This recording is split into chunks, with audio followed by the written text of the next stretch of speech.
هروها أفرمي أم يحسدون الناس على ما آتاهم الله من فضله. أوش باسيش نخوشي تري نفسك كإنسان جاري وهي حسادت بيشي تربا لخوي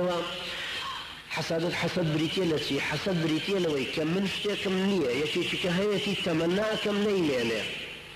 بلا مقابله وشتيكي ترى حلالة غبطي فعلا. مثلا كابراك 10,000 ديناري هي خيري لي كابا من رمضان من يتمنى ما كردوك او 10,000 ببوا خير بكرده اما غبطي فعلا انا عن جائزة بلا ما قرنيما تمنى بكم 10,000 كي بفوته اما حسدي فعلا جائزني. الجاري وهي انسان لدلو دروني خويوه وقتك دلي لخوش به تقواي كم به ايماني بقيامت كم به ولا محاسبة كم بترسل او كانت تماشاك حسادت بيشي تربه لسرشي حسادتي بيبه رنج او كابراي خوي داويتي باري خوي باي كردو علم خوا داويتي فضلك وناو نشانك وناو شهرتك لناو خلقك هيتي منزل وشخصيتي شكاية معناها من فضل اخوان ذلك فضل الله يؤتيه من يشاء من عباده. بو هركسك اخواي قربيه اي ذاتي بو اللي ريتشك لنا خوش كان اويا ان يحسدون الناس على ما آتاهم الله من فضله حسادة من بو كسانيك واخواي بالردقار لفضل خوي وداويتي بيان فقد آتينا آل إبراهيم الكتاب والحكمة وآتيناهم ملكا عظيما. سيدنا إبراهيم وآل إبراهيم خوي بالردقار بفضل خوي برحمة خوي كتابي هدايتي بيبخشي والحكم بيداون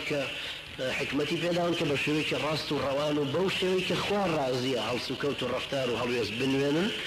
وآتيناهم ملكا عظيما ملك زورش من داونته فمنهم من آمن به ومنهم من صد عنه وكفى بجهنم سعيرا. هندق لو خلقش إيماني أنا هنا وبياني سيدنا إبراهيم هروكم بياني سيدنا محمد عليه الصلاة والسلام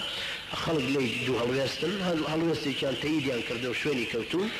هندي كسي تريش هلويستي دومي ورقتو كبدجايتي كردوته صد عنه يعني برهلستي كردو دجي وستاوته وكفى بجهنم سعيرا. جهنم مش خوي براستي خوي عقوبيك او انا مستحقي او ان كباوريان با او بيام خوينا هنا ويان باوريان خوي فرودغارنيا او اشك خوي فرودغار فرمي لسوره حاقه خذوه فغلوه ثم الجحيم صلوه ثم في سلسلة ذرعها 70 ذراعا فاسلكوه إنه كان لا يؤمن بالله العظيم. هركسك باوري بقيامت نبي باوري بروج القيامت نبي بخواي پروردگار نبي نتيجة كيويك خواي پروردگار فرمي بوشي وتندو تيجا سوقيا كان واي بسنو هتاوك ويخنناو اقري جهنم خواي پروردگار ايما شوية وش لا بدا ليرا دا كوتاي بيدي انمو بو اماليكي ان شاء الله اگر زندو من دو اي تكملي آية كاني تركين ان شاء الله